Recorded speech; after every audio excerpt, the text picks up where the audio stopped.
This meeting is being recorded. So thank you for coming to the May Newtonville Area Council meeting. The councilors we have today are myself, Aline Samut, Ralph Albally, Tim LeBlanc, Nancy Greenberg, and Laura DeVue.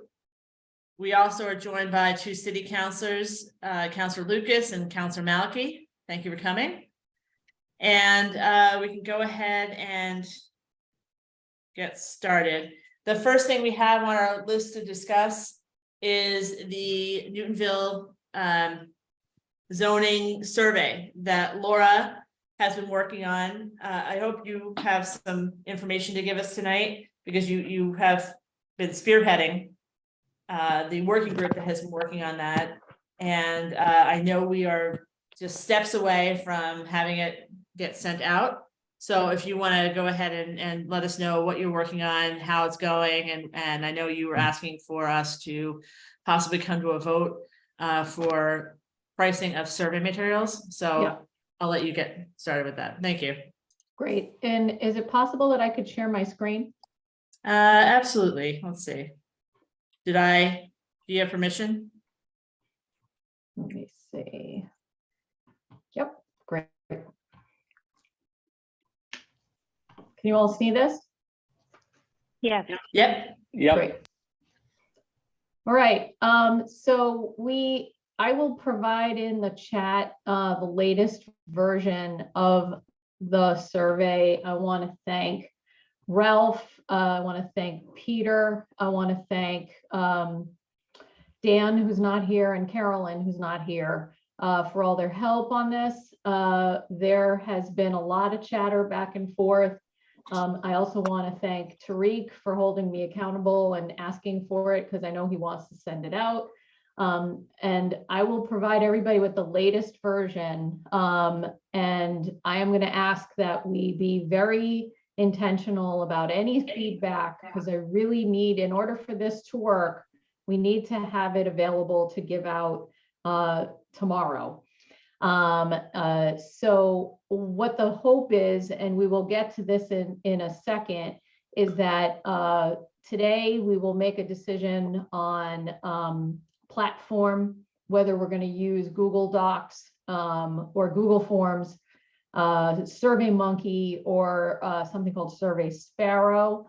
And then once we make that decision, the survey will be either moved to another platform or used in Google Forms. A bit.ly will be created, a custom bit.ly, which is a short URL, so it won't look like one long overwhelming URL, as well as a QR code. Specific collateral will be sent to all members of the NAC and to city councilors. Pardon me for my counsel. I was doing a paper on mental health counseling, and so that's why it says counselors instead of counselors, so I apologize. But we will send that out to the city councilors who are interested in distributing it, as well as the creation of some collateral, which I'll explain in a second. We have a collection period of the 26th of May to the 18th of June. And then over the course of that period of time, the 19th, I believe, is a Sunday, so that's why I gave that off, but the 21st and 20th, 21st or so, we're going to be doing some data crunching. And then on the 22nd, we will present the information to the NAC at our June meeting. The collateral essentials, or the collecting of essentials, will include collateral, messaging, and visibility. The collateral will be, as I said earlier, a custom bit.ly URL, a QR code, and the collateral will include social media posts, artwork that someone can just share on social media, as well as verbiage, so that when they're creating the social media post, it's very clear. They don't have to work on it themselves, and that sort of thing. There'll also be some flyers for posting, as well as email text.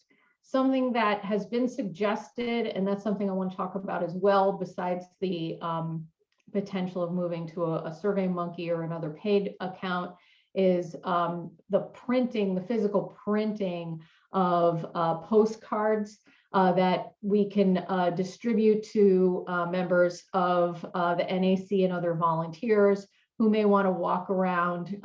And I'm creating right now different neighborhoods, kind of a list so that we can keep track of who's covering which neighborhood, going kind of door to door in your neighborhood or in parts of the village that you're adjacent to.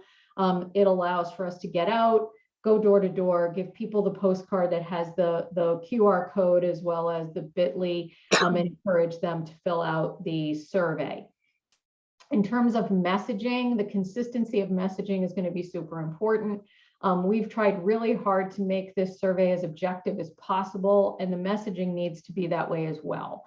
If I go to someone's door and say, I am an advocate for X or Y, that sends the message that the survey is going to be skewed. So we want to make sure that the messaging is clear and that it's objective. And it's really about getting people connected to the NAC survey and hopefully more engaged with the work of the city as well as of the NAC.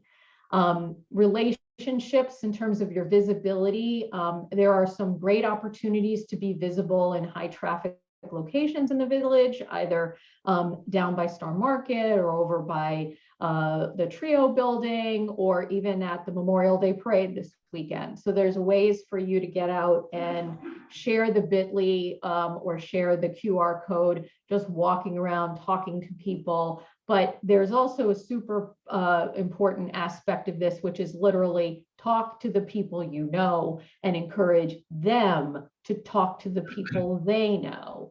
And then the point of the data will be to find trends as well as what the raw numbers are telling us.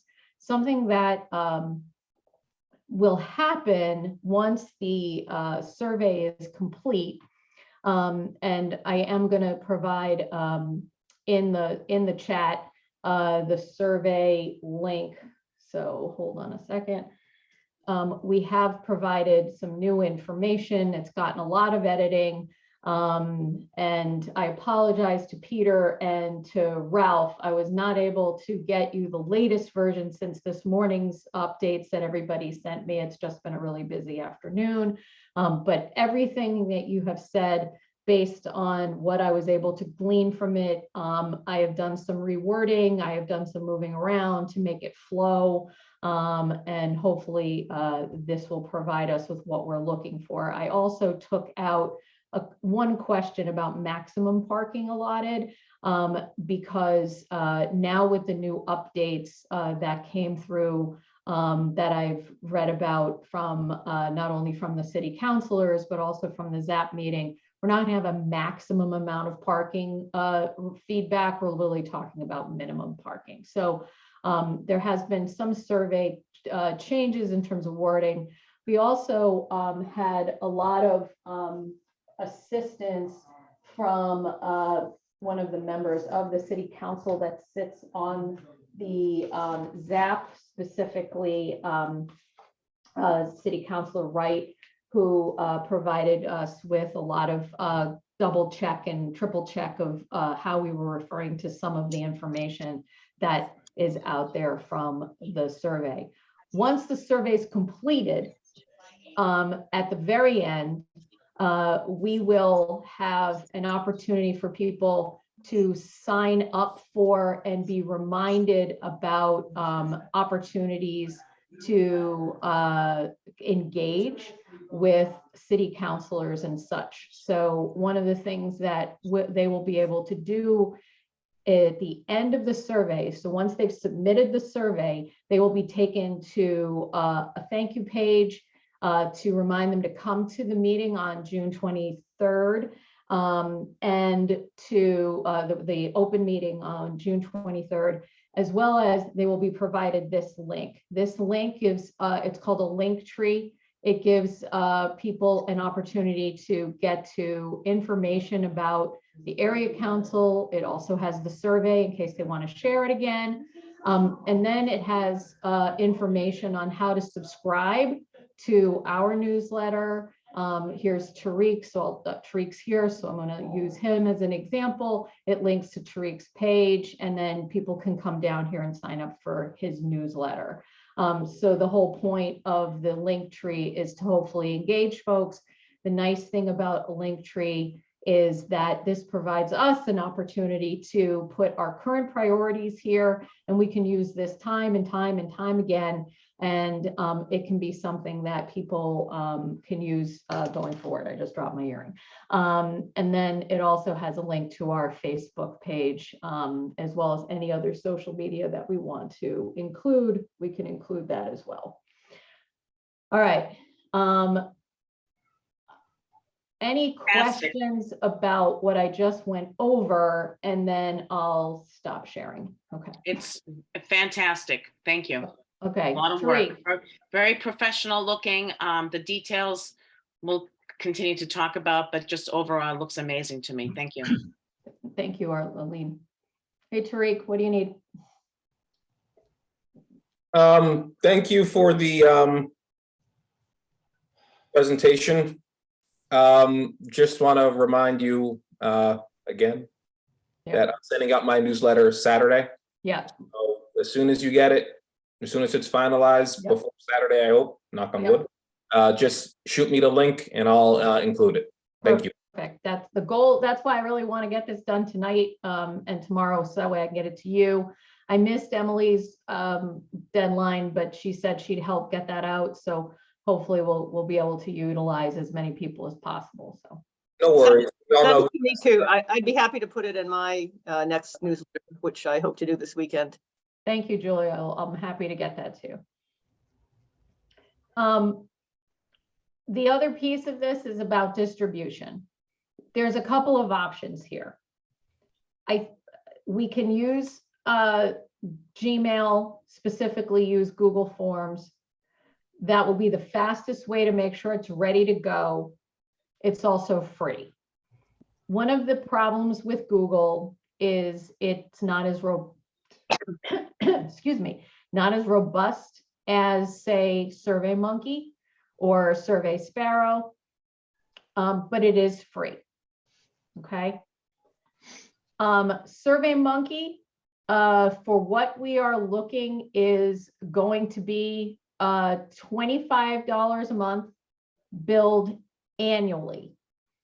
So that means that it would have to be paid up front for the $25 a month. There's another service called Survey Sparrow. It's similar to the kind of functionality of SurveyMonkey, but it's actually more expensive. So I'm not going to even, it's almost $50 a month. And so that to me doesn't make any sense. It's not anything more special in terms of what we need. The question I have for folks is, A, do we want to purchase SurveyMonkey? B, do we want to say yes, but let's just get this out now as a Google form for ease and timeliness, and then decide to move forward? If we're going to do more surveying, perhaps we can partner with some other area councils, because the way SurveyMonkey works, if you get a higher level accounts, let's say Newton Highlands wants to do it and Woburn wants to do it, you could buy an enterprise account or a higher level account that ends up being actually cheaper, but you get more for it, and all three groups could use it and be able to be separated in terms of who's sending out what. But that's something to consider. So I'm just opening it up for discussion here. So what you're asking for is us to purchase the SurveyMonkey platform for $300 for the year. Is that correct? Yes. Okay.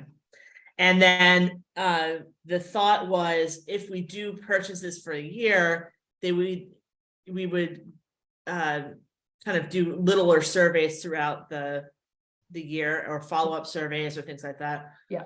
How, I know you have it right now in Google Forms. How long will it take to convert it over to a SurveyMonkey? Is it something that's easy, or is it going to be something that'll delay the process? It'll delay the process. It'll take me at least 2 or 3 days. So then you'd miss Counselor Lucas's email or his, okay. Yeah. Nancy, you have a question? Yeah, what does the Google survey, or what does SurveyMonkey have over Google survey? What are we paying for that's extra? The things that are extra include the ability to share assets. We're able to do things a little bit more professionally, like we can embed visuals in a much more robust way, especially if we're going to be doing any further surveys around zoning, or even just with things like photographs. In Google, you're limited in terms of layout and design. It also is a little more clunky in terms of what types of questions you can ask. One of the other nice things about SurveyMonkey is, let's say we do 7 surveys over the course of the year, we'll be able to capture in one kind of feeder the data so that we can analyze it across the board. So let's say somebody wants to share their name.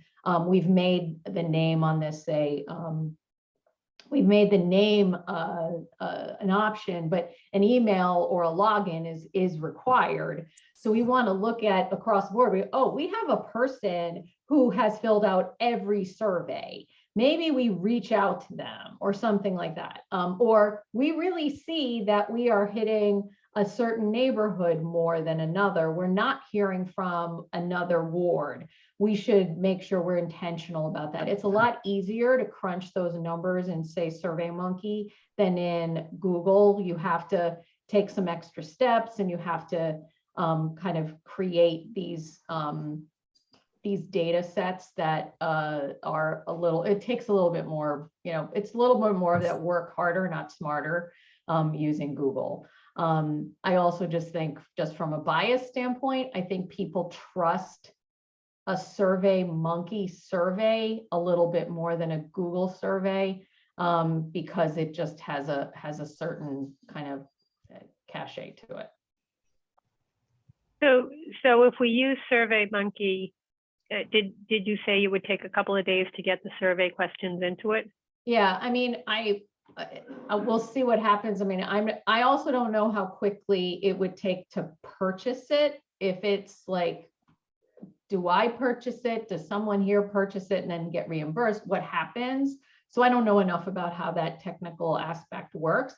If someone says to me, no, just hang on after the meeting, we will have this thing purchased, I will work my ass off to get it done. But I want to make sure that I don't want to, get out there and say I can get it done by the end of day tomorrow if it's going to take a little bit more time.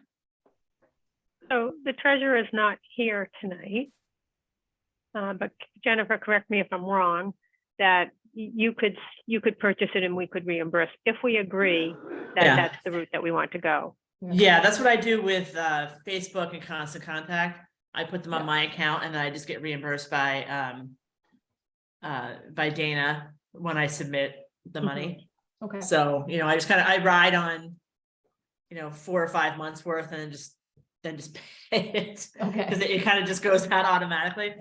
So, I mean, but here's we the could do thing, an if upfront Jennifer, payment. if we decide we want to do this and you want to do it tonight and get it set up, like we'll just hang on after this meeting's over and we get it set up, I will do my best to have it done by end of day tomorrow, or at least midday on Saturday, so that Tariq can get it out.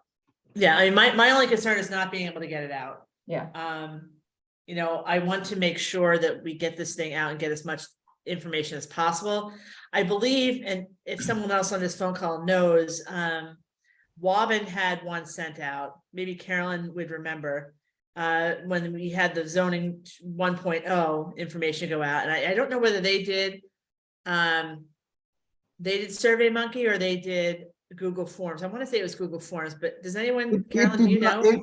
It did not look to me like Survey Monkey. I think it was Google Forms. I think it was too. And I think that the look and feel of it was okay. But I agree with Laura's insights about the credibility that a Survey Monkey and the ease of execution. On the back end, if Survey Monkey is superior for data sorting, that's huge. As you may be aware, I'm sorry I was late. Highlands is interested in ramping off of this already. They've said that, or at least some members of the council have said that. So I think this will have a proliferate effect. It also strikes me as a good idea to do more surveys to find out what the constituents want on various issues. So I think I think $300 is nothing. We have the money. We're about to probably run Village Day in another profit mode in September. I think we can well afford it. Yeah, I wish I had the numbers of what we do have, but I do think we can cover 300. Oh, I have no doubt about that. Yeah. And frankly, We can. if there was any issue with that, I would donate the money. Thank you. Thank you. I appreciate that, Carolyn, and I was going to note that we've been contacted by Highlands. I would not be surprised if other villages ask for it as well. So at the very least, we could be able to say, here it is. They can choose to purchase Survey Monkey themselves or whatever, but I think it sends the right message if we're doing it, in a way that's professional. And this enterprise situation, is that an upgradable thing? Like, would we pay the 300 and then upgrade it with credit against it, or is this something like we had to get in touch with them tonight? No, I think that you could upgrade it at any point. Let me see. It appears to me that you could move to an upgraded option. So, yeah.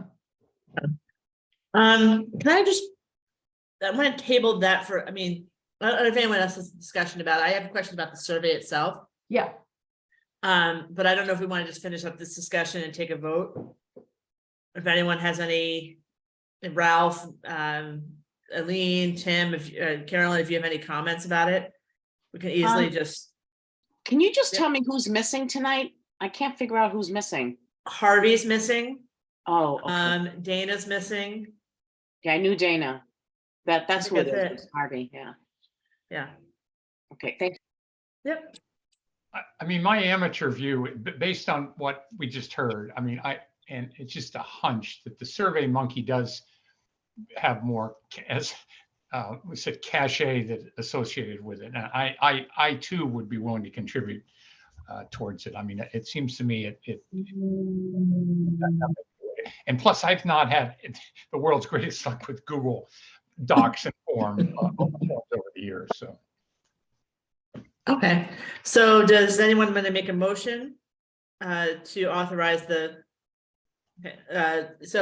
a motion to authorize the purchase of a subscription to Survey Monkey? I make a motion. Okay, anyone to second? I'll second. Okay, yeah, Ralph, Can we- and Tim. All in favor? I'm in favor, but can we just clarify that would be both the, I don't know what the individual is, and the enterprise version? So there's no doubt that the upgrade's authorized? Okay. Well, that would have to be pending a discussion with the other councils. Yeah, if the other councils wish to do it, that it's pre-authorized then to upgrade, As long as the cost isn't like exorbitant. I Right. don't want to be on the hook for like $1,000 Right.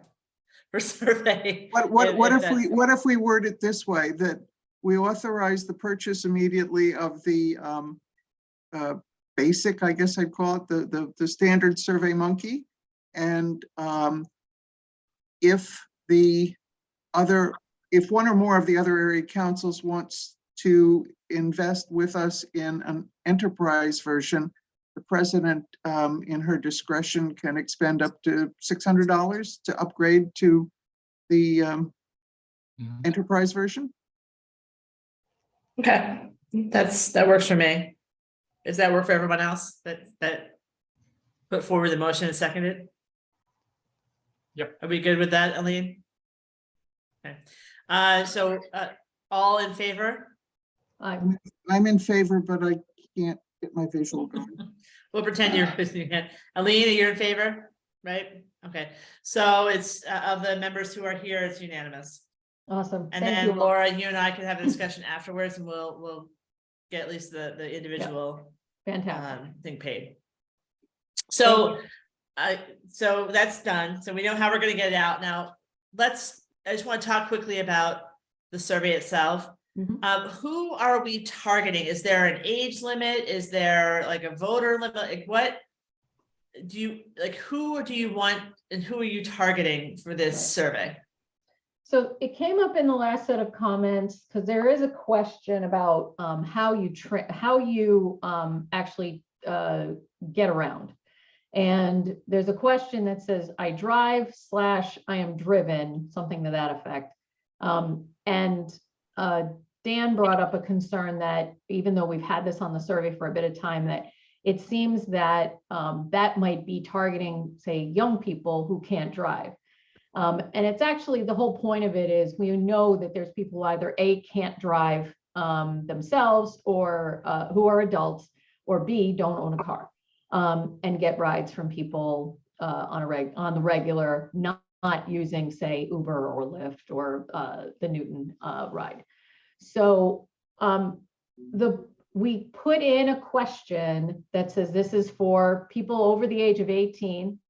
And in the survey, there is a question that says, I confirm that I am over the age of 18. If they say yes, they move on to the next question or the next series of questions. If they say no, the survey ends. They don't know that until they hit yes or no. And yes, they could probably lie. That is a concern for me, that if we even ask the question, we are asking something that frankly, it would be almost nearly impossible for us to confirm, but it's there.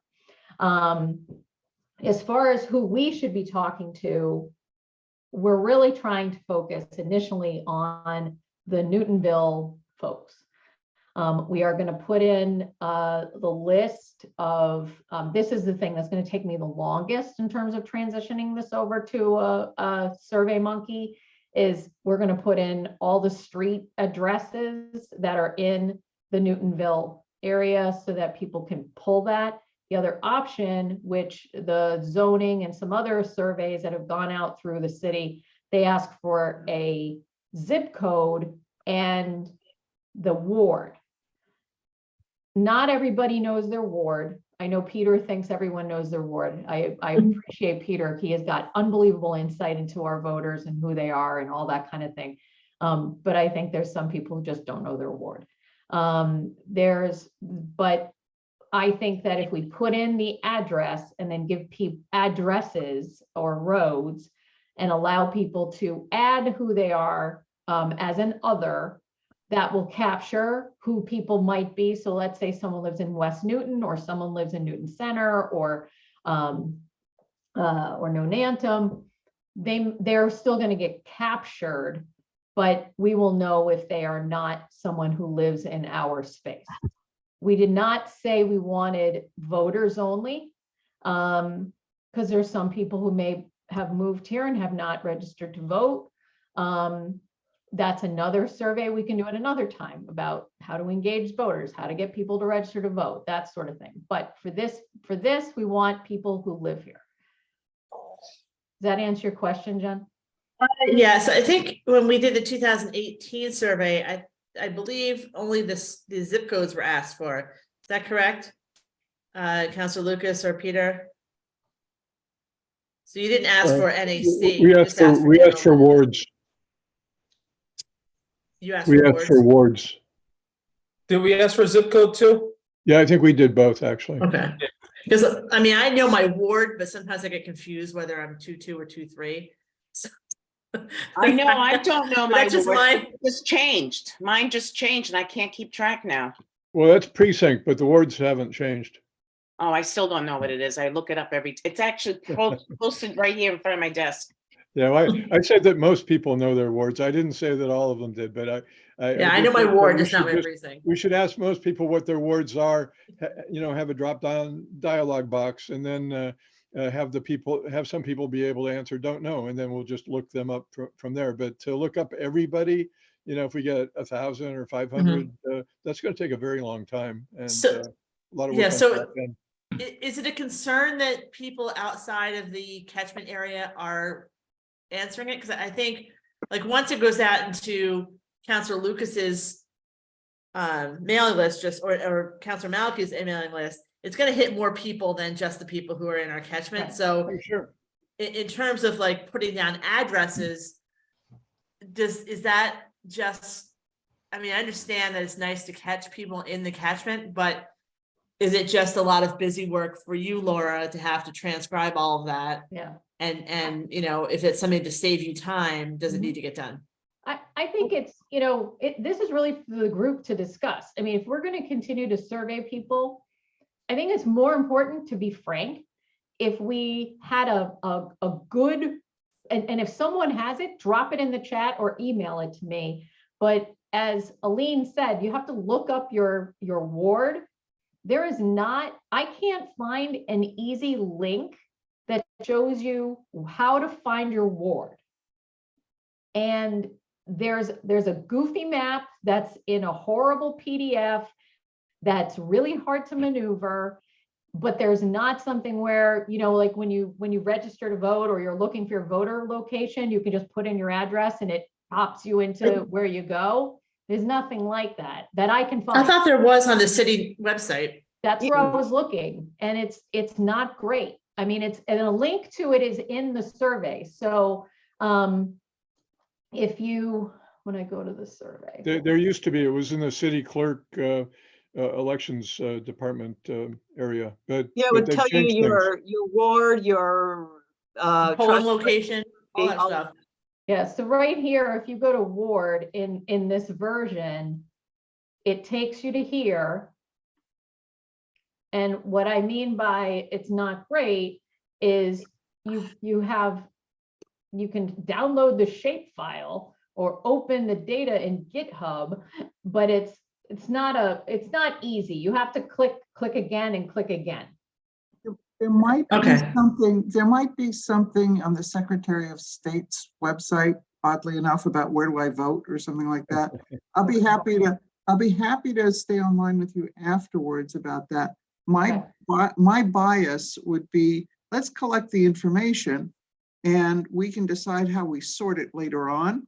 But I think we will get asked at some point whether the responders were from our catchment area or not. But even so, I don't think we need to restrict the survey to our catchment area for the simple reason that people other than local residents do and should use the village center and have opinions about it. Councilor Lucas, do you have a comment to the voter question? Or Just a little confused as to what you're trying to accomplish. You're trying to accomplish so people know their wards and where they vote? I No, think that the question I have is that when we look at other surveys in the city, a lot of times they ask the ward and then they ask your zip code. They don't necessarily ask your precinct, but they ask ward and zip code. So from a consistency standpoint, do we just want to do what they're doing? I agree with what Carolyn's saying, however, is that do we want to just collect this data and then decide later on what we want to do with it? Yep. So. Yep. There is an easier way. I think I'm understanding what you're saying, but I put it in the chat. There's a link on the city's website where you put in your street number and street name, and it'll tell you your ward. I put it in the chat. This thing right here. So that is the best way if someone doesn't know their ward. They just do it that way. I mean, Fantastic. in 2018. I'm gonna try it right now. I love that. Okay. We would need to make sure that that link was in there, right? Obviously. But I think what, and correct me if I'm wrong, Counselor Lucas, asking why they need to know what they're, sorry. There. Why they need to know what, like why we need to know what ward and precinct. We don't really need to know that. It's just, it's nice to know.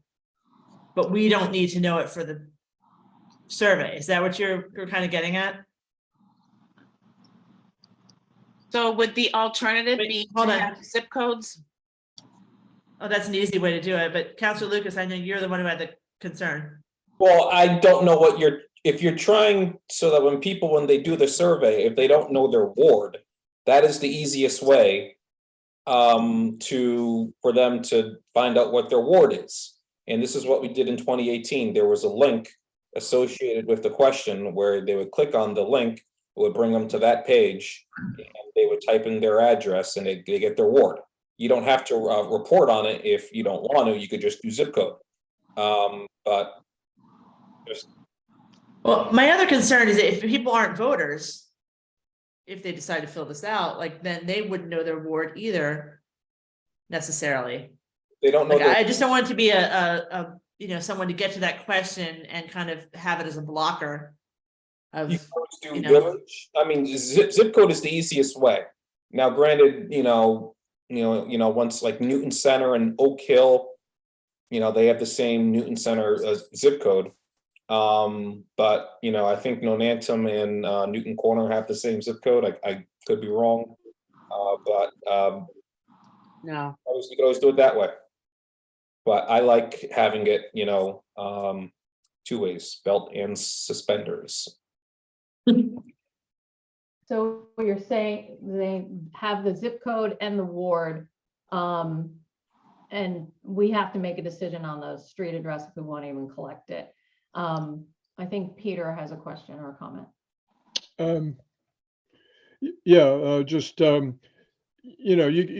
You can allow people to answer don't know, and you can look it up ourselves. We can look it up ourselves. Yeah, no, I can include that. I mean, that I already I mean, they can updated it. just move on. There's no problem with them being stopped or anything. But the useful thing about collecting this data is that you can sort, and it's interesting to do the crosstabs and compare how people in this area compare to people in the other parts of Newton and so forth. That's very useful to know, because this side of town, and especially, is quite distinctive from Newton Center or Newton Highlands, and places like that. Do you have a question on the survey that asks them to identify the village center they most identify with? I think that was a question on the Wobbin. I do not, but we could add that.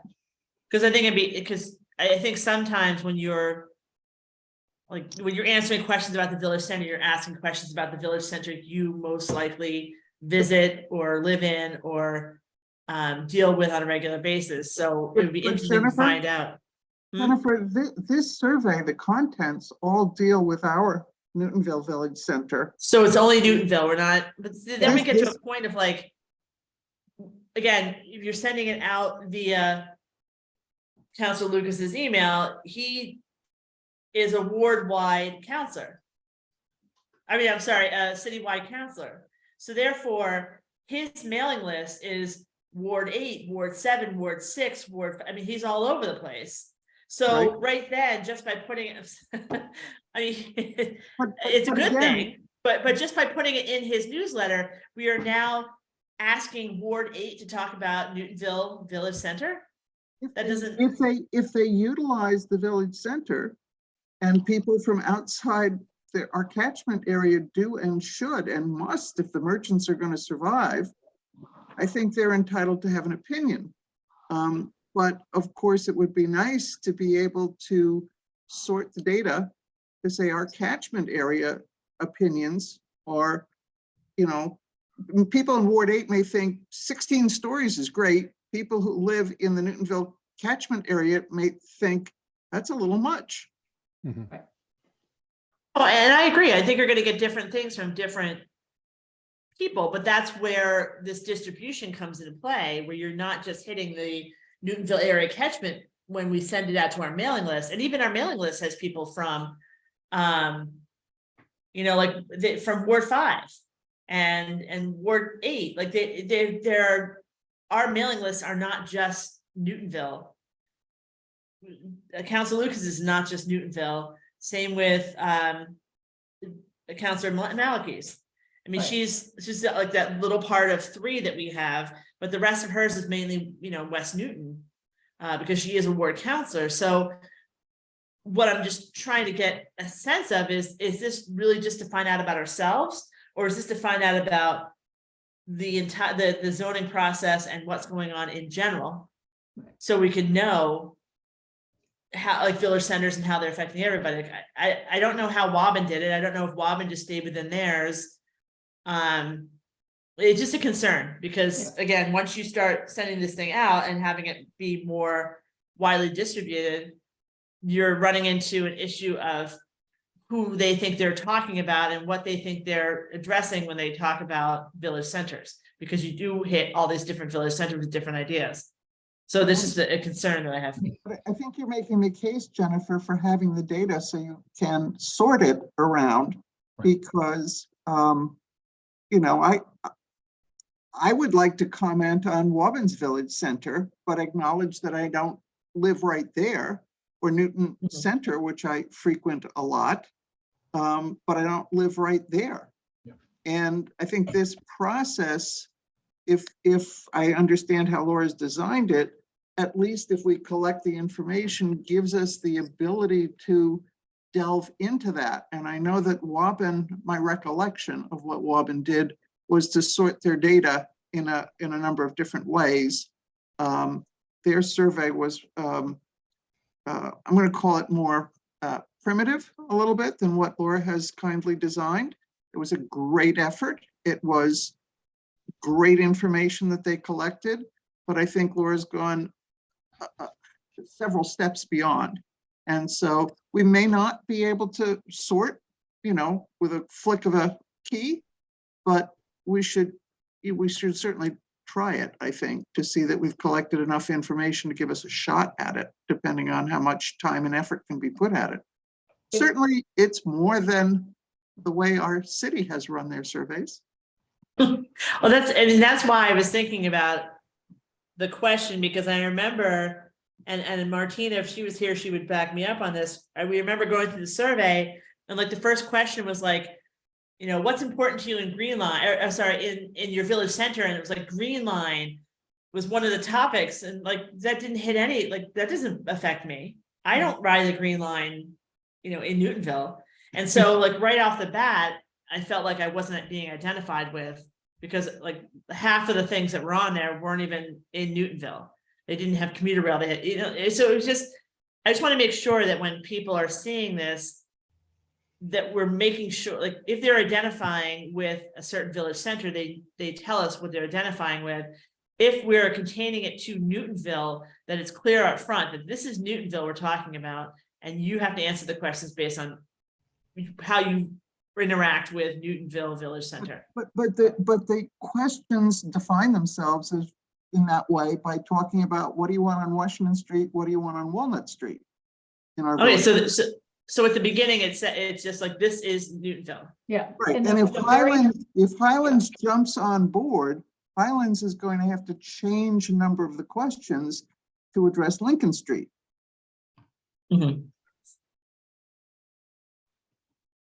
If you look at the very first part, it says sponsored by the Newtonville Area Council. Yeah. It's very clear, this is Newtonville. And I would probably say that once it's ready to go, I would send it to Tariq and to the other city councilors and say, here's how we would like you to frame it.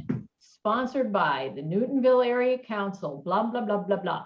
We're specifically looking at aspects of this, while this is targeted towards Newtonville residents. If you are someone who uses the Newtonville businesses, and you are someone who visits Newtonville on a regular basis, your input is more than welcome, something to that effect. Okay, Can you So- slide down the questions a little bit? Because as you slide down the questions a little bit, you'll start to see that the references are to, after you get past the demographics and so forth, the references are pretty clear that when we get to the questions on the substance, we just passed one too, but it says Newtonville Yeah. Village Center, Newtonville Village Center. okay, so then in that second sentence in the opening paragraph, you say that you're just targeting Newtonville residents. So then to have it go out to Councilor Lucas's entire mailing list, like right off the bat, we're losing everyone who's not identifying themselves as a Newtonville resident. I think what happened here was we wrote parts of this before the discussion of proliferating beyond Newtonville came up. And so maybe this section needs to be reworked to say that we want Newton residents' input about this particular village center. Yes, and I think if you Express that. change that second sentence, then you can do it. Is, you know, we're looking for a robust sample of Newton residents on the subject of, you know, Newton Center rezoning as it affects Newtonville Village Center or something like that. But I just like, again, I just want to make sure that this messaging isn't getting wishy-washy with like, you know, is it Newtonville residents or is it everybody and who's getting it? But then that person isn't Newtonville, like, and especially when you get to Councilor Malachi's list, like her people are probably use Newtonville very much, but only a small bit of her ward is in our catchment area. Right. You know, so, you know, and they probably don't identify themselves as Newtonville people. I mean, at one point they did, but, you know, coming over by Albemarle, like you may not, I would think that they might say they're West Newton people. Right. They're not Newtonville. And so you have to be really careful about how you are identifying or self-identifying or having them self-identify themselves.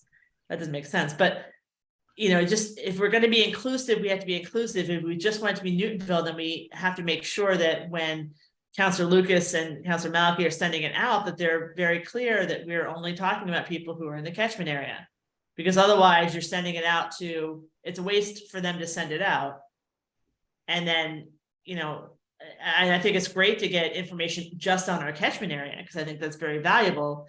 But if other people want to say, you know, hey, I'm in Newton Center, but I drive through Newtonville Village Center every single day because I get to the because I go to the commuter rail, or I live in West Newton, but I take the bus through and I get off sometimes and I go to Star Market. Like, we don't know what their stories are, but if they're feeling like right off the bat they can't answer it because they're not living in Newtonville, then we just have to be careful of that. That's really my only I'll point. adjust the language so that it's more broad and inclusive, but doesn't muddy the message that this isn't a citywide this thing. This is really, we're really looking at Walnut and Washington and the Newtonville village. Thank you. Yeah, I think that would take care of it. Nancy, you have a question? So if we ask for the zip code, can't we just filter out those results? I mean, it might be interesting to see, okay, for people who have a zip code in Newtonville, let's look at that data. Yeah. And then we can also look at Oh, citywide. absolutely. That's a no-brainer. Like that's one of those things where it's we'll take the Newtonville zip codes, we'll take the wards, we'll do the crosstabs and say, okay, here we have this, here we have this. You know, and long term, what we may want to do is just collect addresses, not put in the catchment, and just have it so that if it comes down to it, we can actually get more granular and do that, not use the catchment as one of the reasons we had brought it up originally was to sort people out. If we're not going to sort people out in terms of their, you know, who's our focus audience, we should in my mind, capture the addresses, not have to set up something that's super complex in terms of, scroll down, find your address, blah, blah, blah, blah, blah. Just ask people to put their addresses in, and then we have it, we've captured it, and allow for that. Yeah, I mean, Nancy, we have a problem like with you and I and Tim.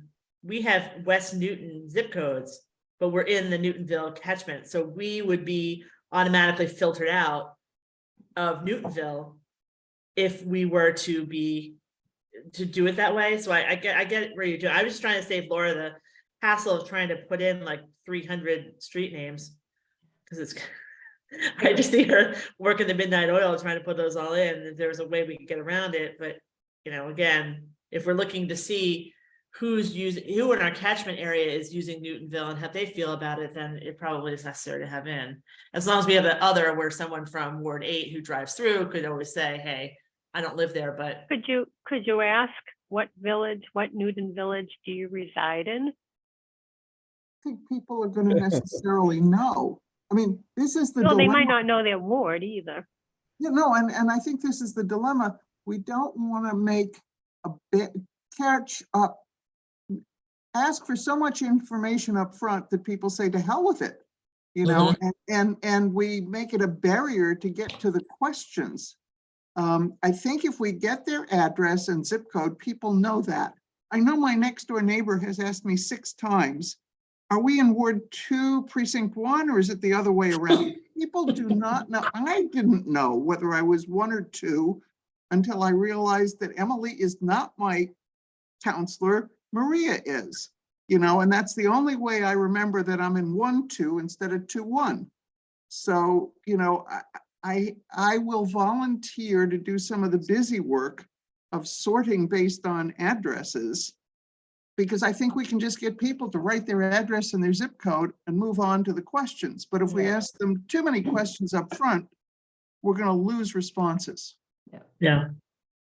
I think the other thing we haven't brought up, and I don't want to panic anybody, but that what's going to happen. There's also going to be some people who are business owners who don't live in Newton at all, but they have a small business and they feel like they want to put in some feedback. So, I mean, we have to be realistic that this is out on Al Gore's internet, and someone's going to get it and they're going to fill it out. They could live in Chicago right now, but they grew up in Newtonville. Okay. And they might have an opinion. So it's not something that is not going to get filled out by somebody else. Should we put in a check mark or something? Do you own a business or do you live here? Because one of the shortcomings has been that the business owners have not been notified of what's going on, and they don't want to irritate their landlords. Yeah. But this might be an opportunity, and I know the city says they've surveyed business owners, but Peter Harrington and Peter Bruce went around, and Martina too, and business owners were saying, I have not been told about this. I am not aware of this. I think we can play with that a little bit, but I think that there's an opportunity there. So I didn't want to kind of get us off the rails, but I think that right now what I'm hearing is include zip code, include the ward option so that people can look it up. I have the link that Tariq gave me, which is great. And then ask people to put in their address and then move on. No, or their business and business address. Yeah. You know what I mean? Mm-hmm.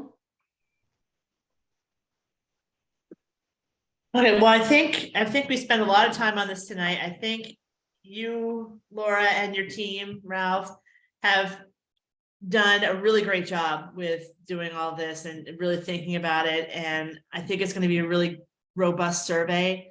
I'm hoping people fill it out. I'm hoping we get lots of information from it. And so I think you guys are doing a great job. And I think a lot of the other council members would agree with that. So thank you. Thank you. Right. We don't have to take any votes on anything, right? To make the survey go out, we're just going to do it. Is that right, Carolyn? We can just take a vote now and say, authorize do- Laura and I make a motion. authorize Laura and her team to refine it and to issue it. And it'll go out to us before it goes out, right? So we can take one last look. So we have a second on that one? I second it. Tim got that one. So all those in favor of authorizing Laura and her team to get this survey out? Please put me down as an in favor. Tim? You're a yes? Okay. So that's unanimous. So that you are now authorized to send that out on behalf of the Newtonville Area Council. And we'll figure out, we had the other vote recently on purchasing survey monkeys, so we'll get that done as well. So thank you very much. The entire working committee did a great job. Next thing on our agenda, before we go to the next thing on their agenda, Peter Harrington and Peter Bruce asked if they could have a couple of minutes to discuss an issue that arises with the village center zoning. And I gave them an opportunity to slip in right after the topic. So Peter, you want to take it away? I'll go first. You'll have Pete and repeat. Yeah, good evening. I'm here to request that the area council help publicize the hearing that the other Peter and I and 48 plaintiffs have won from the Programs and Services Committee, where we'll have a hearing on June 8th. That's a Thursday. The hearing will discuss the ballot measure that we've written and ask the public their views on key aspects of zoning redesign and the MBTA Communities Act. The proposed ballot measure is important since it would greatly increase voters' knowledge about the revolution in zoning that's going on in Newton at a time when the public's largely unaware of what's going on. Here in Newtonville, we might see 5 or even 7-story buildings lining Washington Street or even Walnut Street. Newton-wide, it looks like the city's planning for increasing the total housing supply by somewhere between 25 and 50% at a time when nationally, or in Massachusetts and in Newton, our populations are going down. So most Newtonites have little awareness of the enormity of these changes. That was apparent last fall when we had the community engagement sessions with the so-called feedback tool that got 1,000 respondents, which was it was less than half of what the Newtonville Area Council got with its 2018 Envisioning Washington Street survey. And 1,000 out of a voting population of 60,000 is pretty meager. And I think most of us just in our daily lives find that most people are not aware very much, if at all, of what's going on. So as I see it, the part of the NAC's responsibility is to try to expand public awareness, let people know what's going on, and stimulate participation in local politics. So I'm hoping that you'll publicize our hearing along with the one that the city is going to have on similar issues. That one's on June 26th, and again, ours is on the 8th. So I hope you'll please vote to put out an announcement about both these hearings. Thanks. And then here's Peter. Just real quick, Peter, I have the petition you put up. Is that for you or the other Peter? Are you talking to me or the other? I'm Peter? talking to, sorry, Peter Bruce. Yeah, okay. Is the petition I just put up for your topic or for Peter Harrington's topic? I think he'll talk about the more detailed items on this if that's okay with him. I think that's how we're going to do it. Okay, you send it to me and I put it up and I wasn't sure whether it matched what you were talking about or other. Oh yeah, well you got the right thing. That's it. Okay. Continue, sorry. Oh, Peter Harrington? Yeah.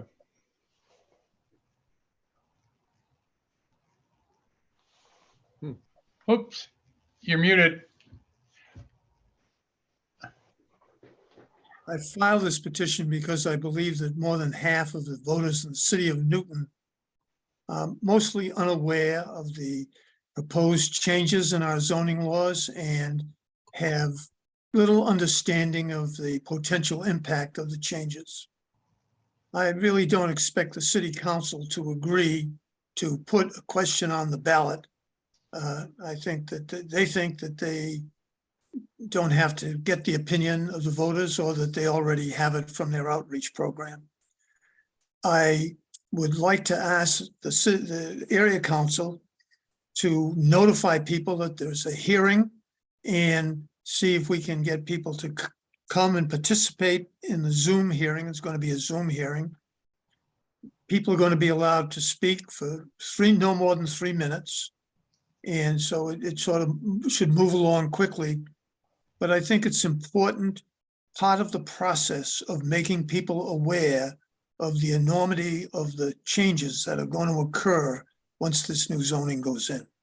So for that reason, I'd ask if you'd notify your membership or your list of people you have, and let them know there's going to be a hearing on June 8th at 7 o'clock on Zoom, and they can contact the city clerk to, if they don't have the Zoom information, they can contact the city clerk or read city news, or perhaps even the Friday packet from the planning department to get information as to how to join the meeting.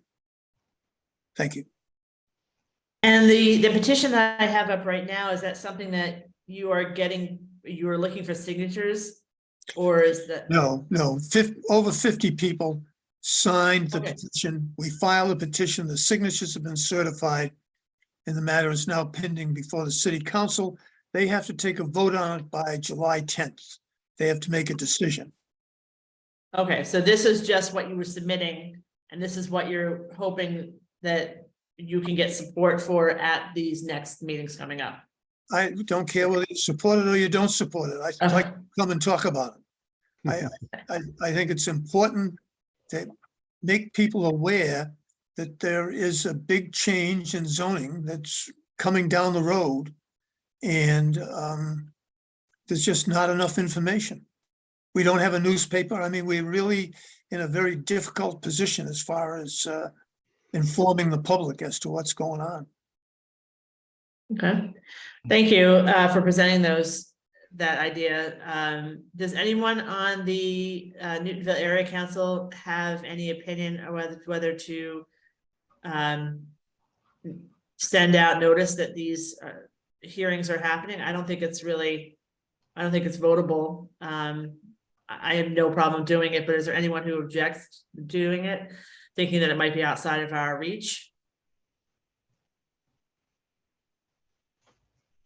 No one? I think on the contrary, it's important to do.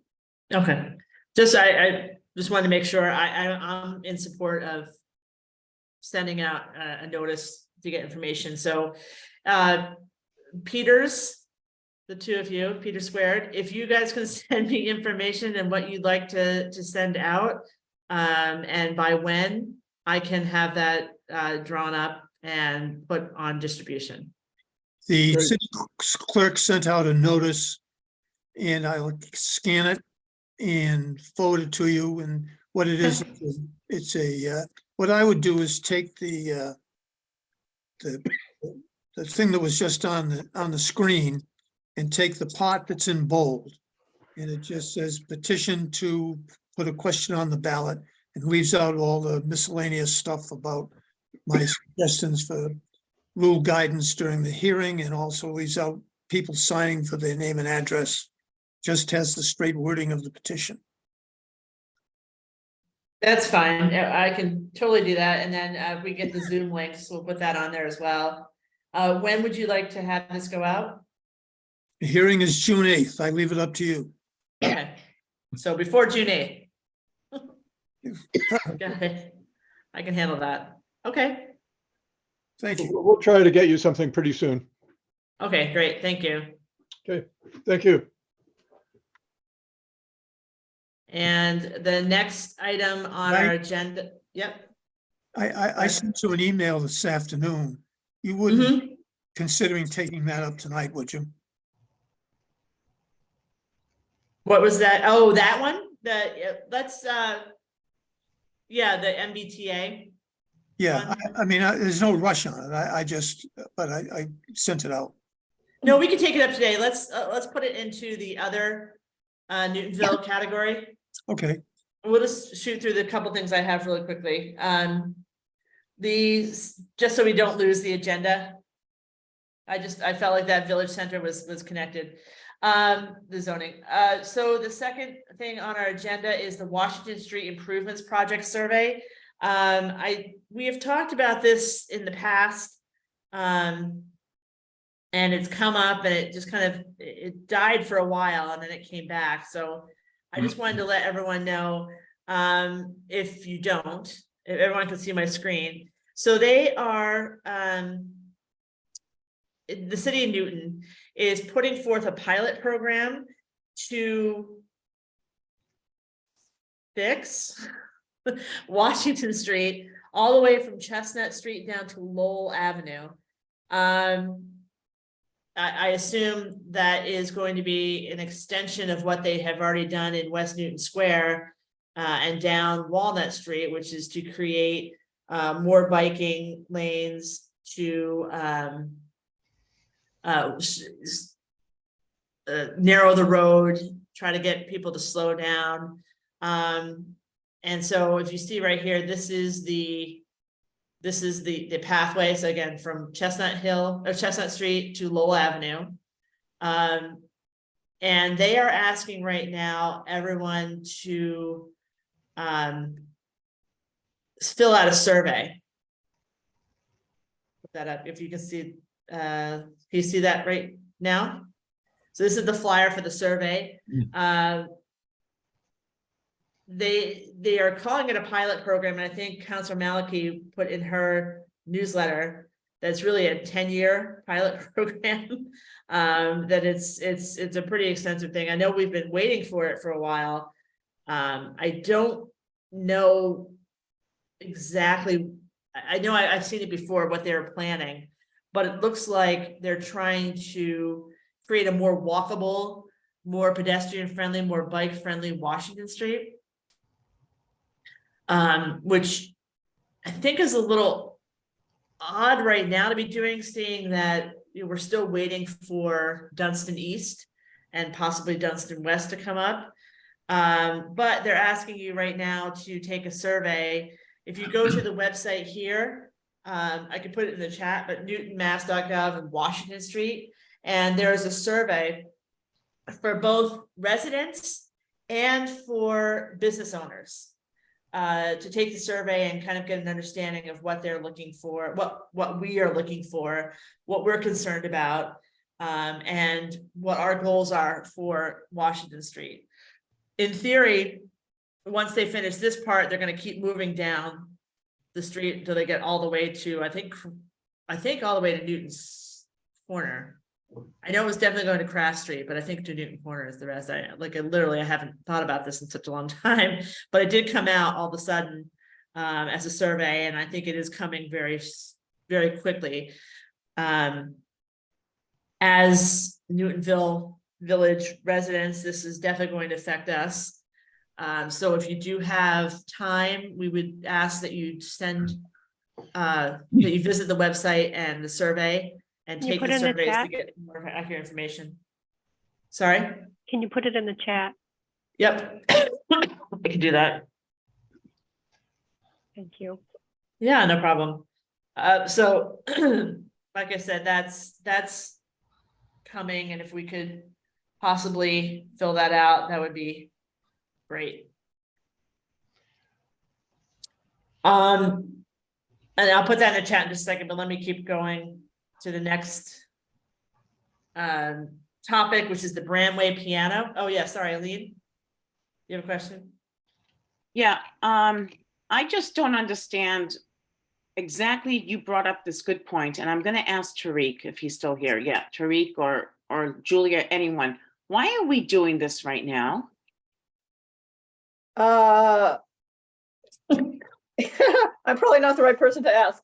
I know. I'm sorry. It's going up my backside, and I just have to be quiet. But I do not understand this.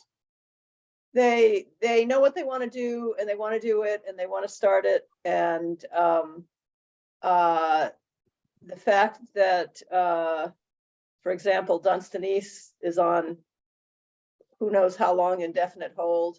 Oh, I didn't know that. Okay. Because of his costs, he can't make any deals that he's happy with on construction costs and stuff like that. So who knows when that's going to actually happen.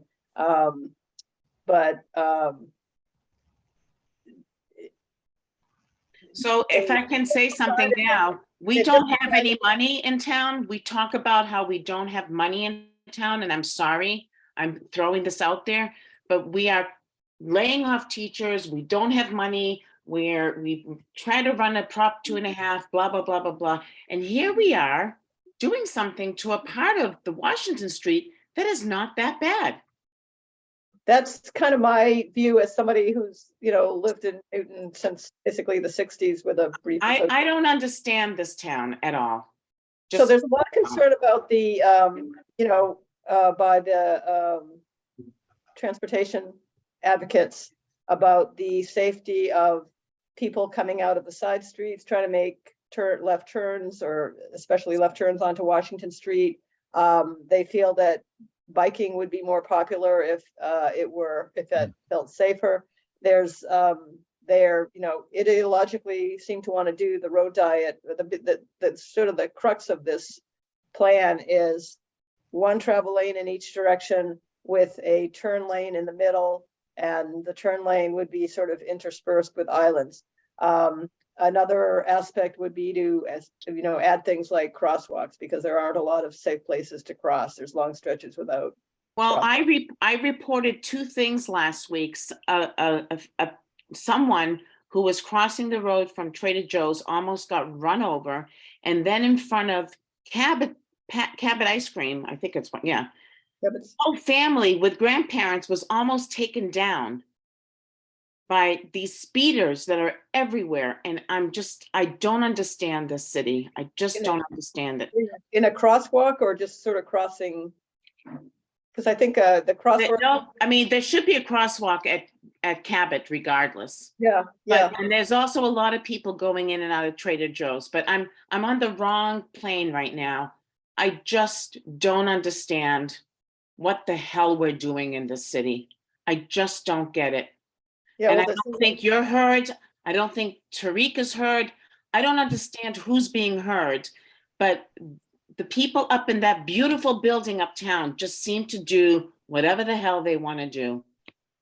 That's all. Thank you. Yeah, I think I'm talking to Councilor Maliki as well about, I don't think that part of this Washington Street, the problem. I think maybe, Aline, you're right on, between Craft Street and Walnut is the worst, because there are people that cross over all the time, and there isn't really nothing to regulate that. I don't have a problem with the other side. But again, it's probably just, there's the beginning of it, and they're gonna go down. It's a long flat stretch, and you give anyone a long flat stretch and it turns into a raceway. And in a sense, and no one is monitoring. No one, we know that this is happening all over the states. This is a fallout. It's a bigger problem. This is the fallout of COVID. We are all angry drivers right now for some reason. Well, maybe not all, but we're all just trying to go somewhere as fast as possible, and we don't care who's in the way, who needs to turn on, who needs to turn off.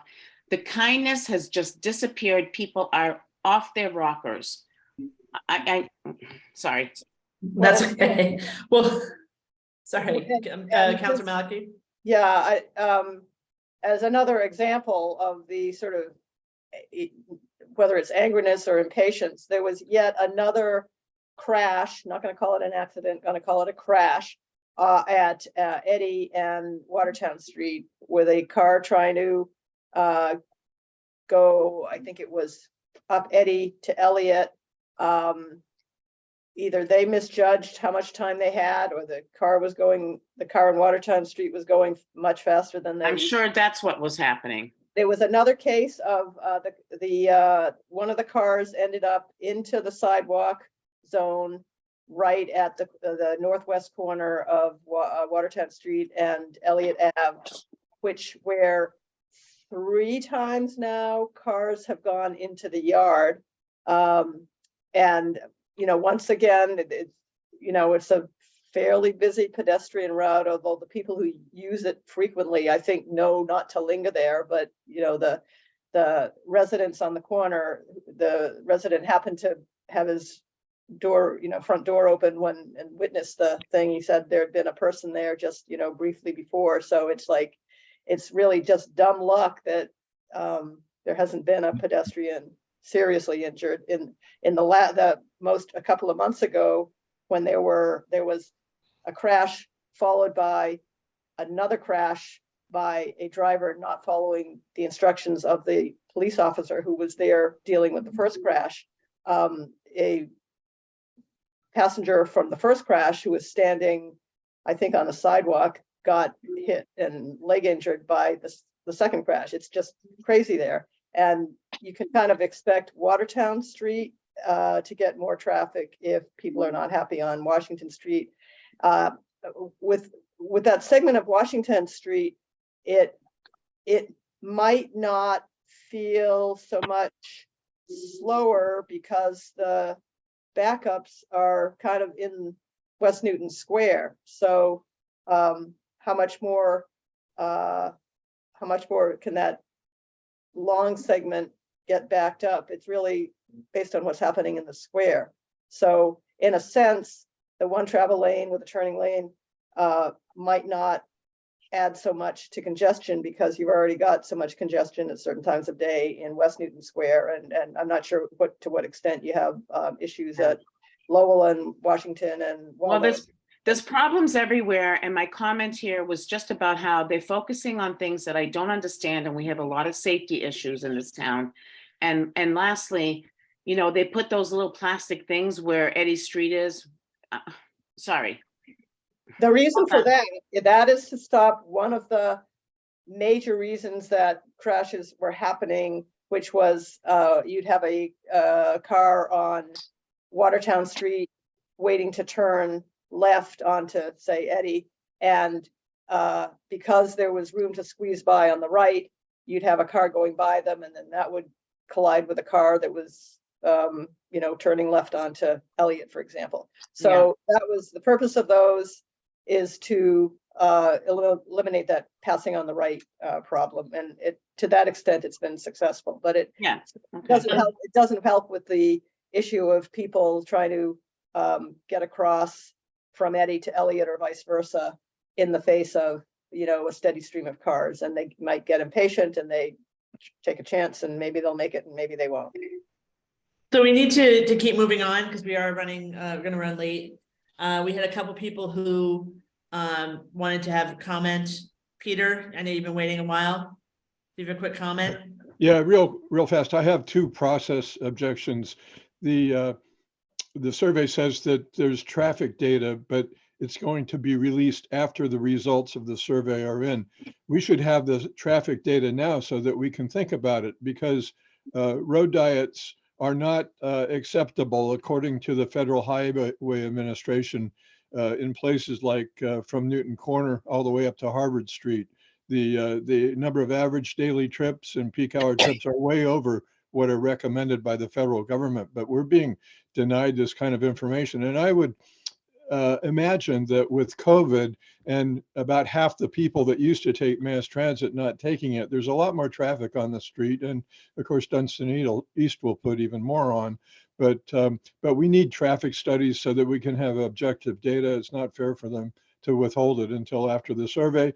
And we need data on particulate matter, the microparticulates that cause cancer and cause people to die early. I ride my bike, but I'm not suicidal. I don't ride on Washington Street for any, I just cross it. I get to the river or somewhere where it's not so polluted, but it's unsafe for them to recommend that people ride along Washington Street parallel to the Pike. And we need data on just how bad the particulate situation is here. It's very dangerous for people, and they ought to test it, but they haven't done that.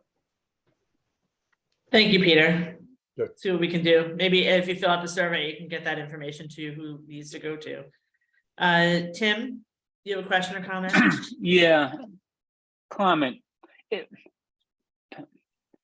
I'm just completely baffled on why we don't pave the roads that we currently have. When I leave Newton and I drive on any street other than Washington Street, I feel like I'm in the middle of the West going across some field. And instead of pulling up a road that already has tar, that's flat, why don't we just concentrate on tarring our roads? I know Vernon Street had 400 patches this fall. It's like, I'm completely amazed why we're not paving roads. And that's all. You don't have to reply. It was a gripe. No, I hear you. I think they've done Washington Street multiple times.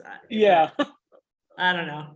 Well, I mean, like I said, there's nothing I can do about that right now, except for talk with the guy who's in charge of transportation was actually, or not charged, the guy who was running the survey was supposed to come tonight, but he had another meeting in Highland, so he committed to them first, and so we can't get him to answer questions. But I can have a conversation with him and relay the information. Councilor Lucas, do you have a comment that goes along with what we're Yes, talking about? Okay. with what Tim said, I'm just gonna put some links in the chat for road paving information, what's gonna be paved this year and all that stuff. Great, thank you so much, Councilor Lucas. Can I ask a question of Councilor? Yes. Lucas in one sentence? Is there any plan to coordinate the road paving with the urgent need to solve some of the gas leak problems, or are we going to pave and rip up again? Because Washington Street was paved with no remediation of the gas leaks that line Washington Street. Thank you. If there's any scheduled paving with who does the gas? National Grid.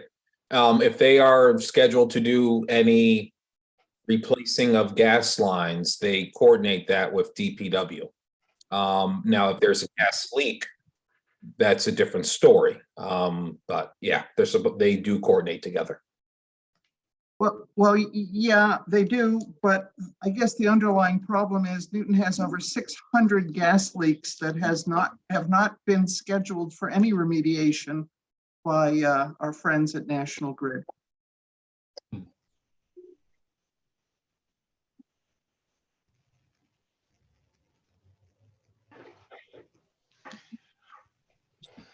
Okay, well, I don't know how to solve that problem either, but let's just move on to the next. Thank you, Carolyn. I'll move on to the next agenda item, which is the Bramway Piano.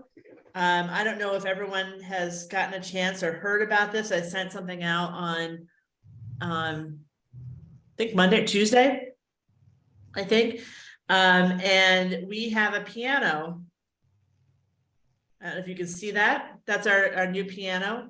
It's part of the Artful Pianos cycle that from the Cultural Center Cultural Alliance that sends out pianos across the city. Last year we were upset because we didn't get a piano. And this year they have granted us a piano, and it's in a great location. It's right on Bramway. So people can sit, eat, drink coffee, eat whatever they want, and listen to piano. So it's been it just came out. We currently have a sign-up sheet that I've distributed to the counselors. And I'm hoping that we get more people to sign up. We have a month, basically you have to take care of the piano, uncover it in the morning, cover it back up at night. When it rains, just make sure it's covered. Luckily we have some kind of piano angel, because yesterday I was rushing to get home to cover it before the rain, and I missed it. But when I got there, someone had already covered it up. So it's really great to see people outside of this list taking care of the piano. But we basically have The sign-up sheet is scheduled out until July. And so we're really looking for people to take over just a week or two if they want. They can buddy up with somebody. Someone could do mornings, someone could do nights, it doesn't matter. And then we're also looking for emergency people. So people who live, around the area, if it just starts to rain and we don't realize it's raining until it's too late, they can just run over and throw the cover on. So if anyone's interested, I can put the link in the chat. Please feel free to sign up and take care of our piano. And hopefully you guys will get the tapes to go and either listen to it or play it yourselves. It's nice to have that. Anyone want to join me for chopsticks? Jennifer, so Yeah. I did fill it out, and I'm sorry I couldn't help you out yesterday. That's okay. But you distributed it to us. Is there a way to send it out to? I sent it out to our mailing list too. Oh, I didn't hear you say that. Okay, thank you. Yeah, no. So I sent it to the counselors to put in their newsletters. I sent it out to our mailing list. And then I put it on Facebook and then I sent it out to you guys specifically because I think Harvey was going to sign up and just didn't get a chance to. He had expressed interest. So, it's kind of a lightweight job, but it's just, you got to just remember to cover it. Otherwise it will get ruined or the paint will start to peel off. Is there a way for us to see the schedule or when people start filling in, who's keeping track of where the gaps are? Is that just all you? It's right now we have it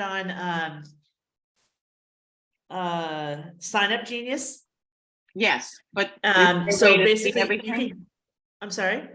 Can you see the whole schedule? I mean, I can see the up, but I don't know everyone what I can. It's a see. public schedule, so you can just go Okay. back into your link and see where you Got it. are and who else has signed up. Okay. So that's I put 2 slots on every one in case you see a buddy. If someone wants to buddy up with you, Lean, they can sign up for your same base and you guys can work it out. But like I said, thankfully we're out through June. We do have another woman named Wendy who volunteered to be a piano buddy with us. So it's co-sponsored by the Newtonville Area Council and by this woman named Wendy. And so she got a bunch of her friends to sign up for it. So I think it's a cool thing. We complained about it and we got one, so now we got to take care of it. It's like getting a puppy. Quick suggestion, maybe Scott Aran would be willing to distribute it to the residents of 28 Austin, because they're just right there, and maybe That's a Scott great would be idea. willing to throw it. Yeah, and I think Laura put it in the chat to put a little QR code or a bit.ly and distribute it around on a flyer, so we can do that to get it up maybe for Memorial Day weekend. Let's see if we can get more people to sign up. That's a great idea, Laura. Thank you. Next item on the agenda is the Newton Railroad sign placement. Dana and I were working on this. We don't have an answer yet, so we're going to defer this to the next meeting. Basically, Scott Aran was offering his Bramway, but we just couldn't figure out where it would be placed, because right now where we can fix the sign would be back on that parking, like the covered parking, which is kind of back behind the trees and back behind the plaza. So I don't know if that's going to work. I don't think it would be what we want. And then Dana was going to go back to DPW and reject that spot that they had selected for us on the wrong side of Washington Street in that weird corner. But she didn't get a chance to talk to me about it before. Nancy, you have a question? Yeah, so Dana asked if a committee could be set up to handle that. Yeah. So if there are any volunteers that would like to get started on that committee, I assume she would run. I think she's I think I don't want to offer her. I think she said she was too busy, that she Okay. just didn't have the time to do that and Village Day. Yeah. It would be something hopefully we could get figured out and put up by Village Day. So we could have an unveiling. But yeah, if anyone's interested in going on that committee, let me know and I can sign you up and we can start going. Scott and I just couldn't have our schedules meet properly to really go out there and talk about it. So it's kind of half on me, and then I just don't know what DPW was thinking. So. Okay, so we'll talk about that next time.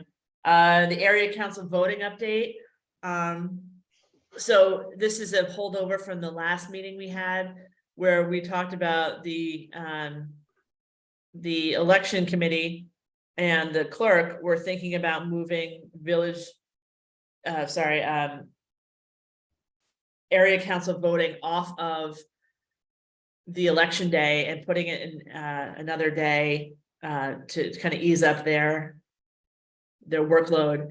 And through a series of meetings between the area councils, all four of us, and the clerk and the election commission, they have decided to keep, as of right now, I think it needs to go through city council to vote possibly, but they've decided to keep it on, to propose that we keep it on election day, the same as we've done before. And that we would possibly help them out by staffing the polling places with people for just the area council voting. But that was a big hurdle. We were very resistant to having it on a random day in June.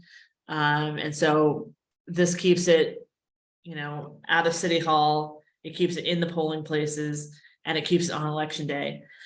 We do have another serious issue to tackle, which is the voting by mail issue and the fact that you can't vote for an area council by mail. But that wouldn't get solved with moving the date anyway, so it doesn't really matter. That's something else, a separate topic that we're going to have to talk about and try to fix for the next election cycle. So I just want to give you that update that as of right now, I think we have gotten what we asked for. It's not official, but we were able to get a lot for just giving up some volunteer time, and hopefully that'll solve the problem. We're on to the number 6, which is discussion of other issues. Peter Harrington, could be the time for you to talk about what you wanted to bring up for the MBTA. All right, I don't have the message I sent you in front of me, so I'm going to paraphrase. I would ask the area council if they would consider or have an evening to consider posing a question to the city council. To ask the city council to exempt Newtonville or exempt Newton from the MBTA Communities Act, because the MBTA is in violation of the Americans with Disabilities Act, in that we have a commuter rail station that is inaccessible for people with disabilities. The question of raising money to fix it has been posed, and I understand that there is money available, or someone, the state or the federal government, would make money available to make it conform. Now, for many years, the MBTA has known about this violation of the Disabilities Act, and they have done nothing about it. In fact, they have now come to the point where they are threatening Newton elected officials with prosecution, or they are trying to intimidate them in the Boston Globe by disparaging them, disparaging their attempts, because they won't vote for certain legislation that the governor wants, the attorney general wants, and granted a number of city councilors want. But the problem is that they're going to create a law to require additional housing for people to use the MBTA. Part of the reason for this is to finance a failing transportation system. And they refuse to agree to fix it. They say, no, you pass the law and then we'll spend the money. Now, I've served in the late state legislature. I know that Newton is at the bottom of the list when it comes to being given any money. So I would be very reluctant to accept the promises of one governmental administration that another governmental administration will spend money to do something after we've done something that they are demanding. And in my own opinion, I think it may even be unconstitutional for them to make the demands that they're making. But I do think that we have to raise this issue that we should not be forced to support the MBTA if they are not going to pledge to repair the stations, and they should pledge to repair it before we consider voting to support legislation for them. And I would like the area council to think about it, and I'd like to have an opportunity to gather more information and present it to you, and maybe even ask the other area councils what they think. But since it's a Newtonville problem, and it may be a similar problem in West Newton, I'm not 100% certain that that station is handicapped and accessible because there's a parking lot. I don't know if you can get from the parking lot to the train station or not, but I'll check that out. But I do think it's an issue that should be considered at this time that they're putting forth this proposal to add all these housing units with the theory that people are going to take the commuter rail in town, and nobody does. I mean, Peter Bruce has all that background information. So that's my request, and if you put it on the agenda for some evening, I'd be very happy to come and present further information on it. Thank you. Thank you, Peter. I think I would like to see more information about it. But I do think you have a very valid point. I've had that concern about our commuter rail stations for a while, and it's not even just not accessible. I mean, it's dangerous. I thought we were going to get funding for it. It didn't happen. But yet, you know, they want stuff from us. So yeah, if we could have a conversation, and figure out when you can come back to talk to us and ask us, you know, what you need from us, be very specific and what you need from us, and we can talk about it at the next meeting, if that's okay with you. Oh, that'd be fine. I just add that if a private citizen was involved in doing something like this, they'd be brought up on RICO charges by the Justice Department. No, it's not. It doesn't seem fair. But thank you. We'll have that under our, you and I can talk about it and see if we can schedule a time for next meeting. Okay, that's Thank in you. June, right? No? Will that interfere with your June 26th hearing? Who?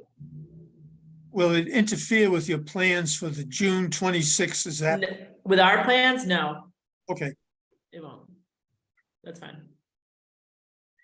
One more thing about Newton. I don't know if anyone remembers this because this happened, I think, last summer. If you guys remember at Cabot Park, there was the Mass Art graduate architecture students, and they were developing the pavilion that was going to be placed in Cabot Park. Apparently they are complete, and they are having a celebration an event to celebrate the completion of the Cabot Park Pavilion. That's going to be on June 3rd at 9:45 a.m. So hopefully, if you're interested, you can go see that. It is actually the same date as the Cabot School Carnival. So if you have any grandkids or kids that, no, Tariq does not. Tariq, you don't have to go, but you can go to the pavilion. But it's a, if you want to do that all day and hang out in Cabot Park, that's Can you what's going repeat on. that date again? I'm sorry, I didn't write it down. It's Saturday, June 3rd at 9:45 a.m. That's the celebration for the pavilion. And then afterwards is the Cabot School Carnival. So starting like 10 o'clock, I think, is that when that happens, rain or shine. Thank you. Yep, no problem. And then I think we're at the last item of the agenda, administration and issues. Nancy, I know Dana's not here to give an update on Village Day, but do you have any updates for Village Day? It's moving along. We're getting our sponsorships. We're organizing the cakes and the music and the presentations. No issues, maybe a little bit less contributions and sponsorships than the previous year, but we're not done yet. So everything is moving along smoothly. Sense of why it's a little behind? Is it just We're wondering if it's the economy. ah, People who contributed last year, some of them are not able to either contribute as much or contribute at all this year. yeah, okay. Because I know I do fundraising for the PTSO for Newton North, and we had a drop off. And we're still trying to pick back up from it. I'm just wondering whether people are just really either taxed out with all of the contributions they're giving because they're getting hit by, the drama club, the PTSO, the middle school. I mean, everyone's getting them up.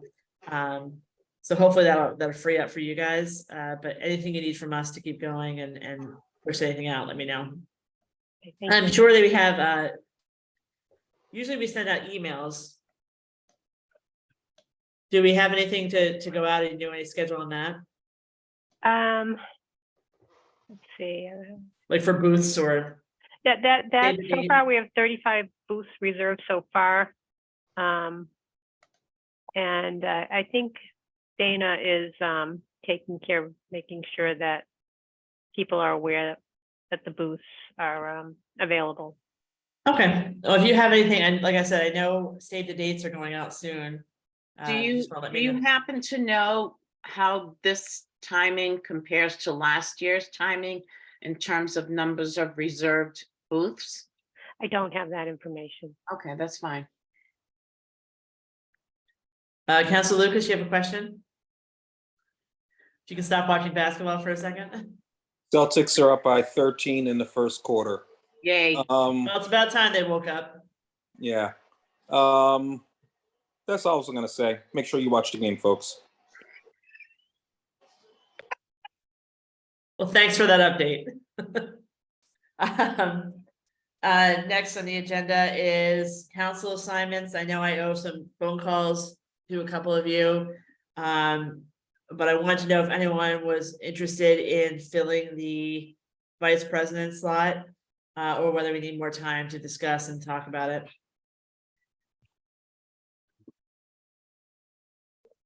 Laura, you have your hand raised? that you I'd be volunteering? interested in the vice president slot, if that was something that is still available.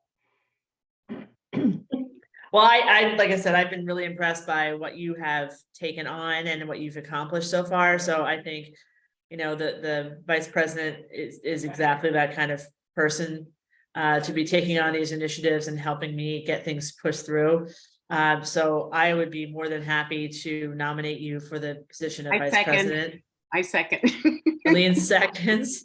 Is there anyone else who'd be willing to take on that spot, or anyone else? Do you want to take a vote? Please. Okay, so all in favor of having Laura take over the vice president slot, raise your hand. Can Laura vote? Raising my. Yes, Laura can vote for I'm- herself. I'm in favor too, please. So it's unanimous. Congratulations to our new vice president. Laura Thank DeVito. you. Thank you for taking that on. Happy to. And you and I can have a conversation after that, after we talk about the other thing we have to talk about and talk about how to go forward. And Okay. last but not least, we have the approval of the April meeting minutes. I know they went out, Nancy distributed those Did everyone get a chance to review? I make a motion. Yes, I reviewed. Okay, Aline makes a motion to approve the minutes. Is there a second? Seconded, Carolyn seconds. All those in favor of Aye. approving the minutes? aye. Okay, we are unanimous. Thank you. So that's it for tonight. I think we covered a ton of topics. Does anyone have anything else before we leave? This was a very productive meeting. Thank you, everyone. And Jennifer, I sent you a text because I missed something. If you Oh, could, okay. no, reply later. Reply. Okay, later. I will. No Motion problem. to adjourn, move to adjourn. Second. Okay, all those in favor of adjourning? Aye. Aye. Thank you, everyone. Good night, everyone. Night. Good night. Bye.